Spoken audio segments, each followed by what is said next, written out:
Je pensais que nous aurions un écran plus grand, je vous prie de m'en excuser. Sur ce graphique, vous avez en noir les découvertes de pétrole, chaque année en milliards de barils.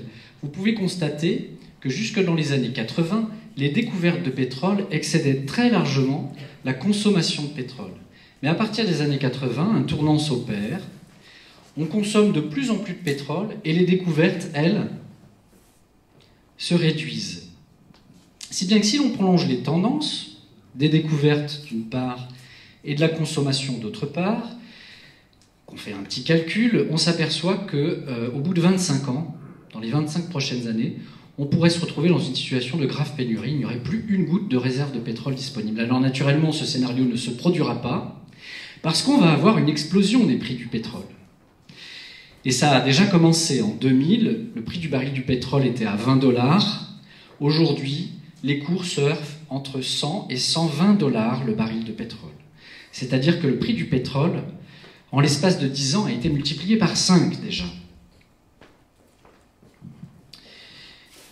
Et cela ne devrait pas s'arranger parce que ce qu'on appelle le pic de Hubbert est devant nous. Hubbert est un géologue américain qui a expliqué qu'à partir du moment où on consomme la moitié du pétrole dans un puits, la pression dans ce puits diminue et donc le rythme d'extraction diminue. Selon les géologues de l'ASPO, qui est un organisme, un organisme indépendant, à partir des années 2010, eh bien, l'extraction de pétrole devrait diminuer. Si on rajoute les pétroles de schiste, on pourrait gagner 3-4 ans avant de se heurter à ce fameux pic de Hubbert. Si vous regardez les autres courbes, c'est les autres courbes produites par les pétroliers eux-mêmes et l'Agence internationale de l'énergie. Elles sont radicalement différentes des courbes produites par les géologues indépendants, tout simplement parce qu'eux ont quelques comptes à rendre à leurs actionnaires.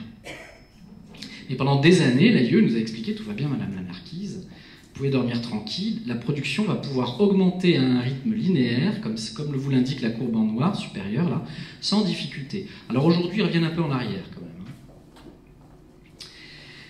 Si l'on regarde ce graphique, et si l'on considère que la consommation de pétrole, je vais essayer de retrouver la souris, elle est là, croît au rythme tendanciel actuel, eh bien la hausse des températures planétaires pourrait atteindre 8 degrés à la fin du siècle. 8 degrés, c'est énorme. Alors, si l'on prend en considération la hausse du prix du pétrole, qui devrait nous inciter quand même à faire quelques économies, la courbe en rouge, là, eh bien la température planétaire moyenne pourrait atteindre plus 6 degrés à la fin du siècle. Pour vous donner un ordre de grandeur, il y a 30 000 ans, il y avait 5 degrés de température moyenne planétaire en moins. Et à cette époque, la banquise descendait jusqu'à Bordeaux. Donc, imaginez ce que serait plus 6 degrés de température moyenne supplémentaire. Grosso modo, on nous prédit le climat d'Alger à Paris et celui de Tombouctou à Marseille. Donc, vous auriez des catastrophes climatiques importantes qui frapperaient essentiellement les pays pauvres. Donc, ce graphique est extrait d'un rapport du GIEC, le groupe international d'experts sur le climat, qui vous montre que si aujourd'hui la très grande majorité des États africains ne souffrent pas de pénurie d'eau, eh bien, avec une augmentation, alors là c'est de 4 degrés température seulement, eh bien, la quasi-totalité des États africains se retrouveraient dans des situations de stress, voire de très graves pénuries d'eau.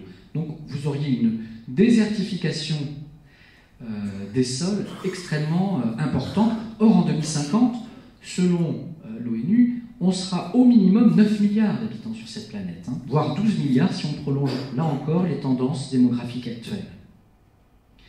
Sur ce graphique, on vous montre que pour une augmentation modérée de 3,5 degrés de la température, vous auriez 3,5 milliards d'habitants de la planète, donc pratiquement un tiers des habitants de notre planète, qui souffreraient de pénurie d'eau, 300 millions d'habitants qui souffreraient de malaria, et puis naturellement énormément d'habitants qui souffreraient de famine. Et d'inondations côtières, parce que si la température planétaire augmente de 6 degrés, vous pourriez avoir un relèvement du niveau de la mer, du fait notamment de la fonte de la banquise et des glaciers, de près d'1 mètre. Donc 1 mètre, ça veut dire que la totalité du delta du Nil est inondée, la Hollande également, etc. Et c'est des dizaines et des dizaines de millions d'habitants qu'il faudrait déplacer. Alors comment faire? Quand on regarde ce graphique, on s'aperçoit que la moyenne mondiale, dans le monde, à peu près, on émet 5 tonnes de CO2 par habitant. Les États-Unis, donc là-bas à gauche, c'est 19 tonnes de CO2 par habitant. Les Français, un peu plus de 6. Les Indiens, 2 tonnes de CO2 par habitant. Et en Afrique, c'est moins d'1 tonne par habitant. Donc les experts nous disent, pour stabiliser la température mondiale à plus de 2 degrés, il nous faut diviser par 2 les émissions de CO2 dans le monde, ce qui signifie que les pays riches vont devoir diviser les leurs par 4, de manière à ce que les pays les plus pauvres, eux, puissent doubler leurs émissions de CO2 et continuer à se développer. Cet objectif a été inscrit dans le marbre de la loi française en 2005, et les objectifs intermédiaires nous ont été assignés par la Commission européenne.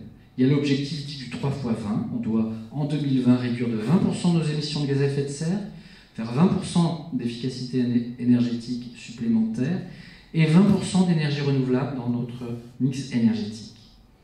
La Commission européenne est en train de revoir ses objectifs. Elle recommande aujourd'hui l'adoption par les États d'un objectif de moins 30% d'émissions de gaz à effet de serre en 2020.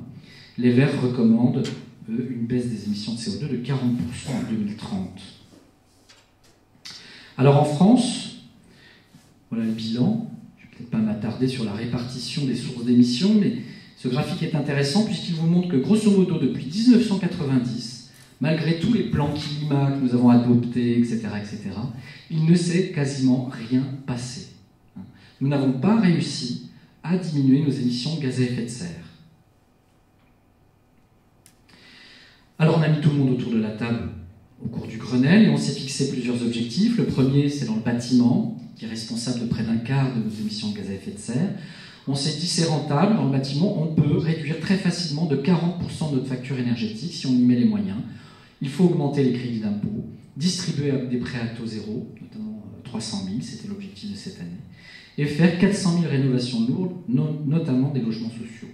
Pour le transport de marchandises, il fallait doubler pratiquement les parts de marché du fret ferroviaire. Pour le transport de passagers, on a recommandé l'adoption d'un bonus-malus automobile. C'est la seule mesure qui a en fait été adoptée. Créer 1500 km de lignes de transport collectif supplémentaires et pratiquement doubler nos énergies renouvelables d'ici 2020. Ainsi que, et pour atteindre tous ces objectifs, mise en place d'une taxe carbone. Alors, pratiquement rien n'a été fait. Les crédits d'impôt ont été divisés par 2 au cours de ces 2 dernières années. Le PTZ, l'État ne paye plus les banques, donc les banques ne l'offrent plus. Elles n'ont aucun intérêt à offrir des prêts à taux zéro si derrière l'État ne les indemnise pas. Les indemnités sont insuffisantes. Rien n'a été fait sur le transport ferroviaire, pratiquement. Le péage kilométrique pour les poids lourds a été abandonné, la taxe carbone a été censurée par le Conseil constitutionnel. Il n'y a que le bonus-malus automobile qui a été adopté, et pour cause. En 2007, quand on a mis en place la mesure, la part de marché des petits véhicules de classe A et B, donc ceux qui émettent moins de 100 grammes de CO2 au kilomètre, représentait 15% du marché. Après l'instauration du bonus-malus automobile, en 3 ans, c'est 50% du marché. Or, les 2 tiers de petits véhicules vendus en France sont de marque française. Vous comprendrez pourquoi cette mesure, elle, n'a pas été abandonnée.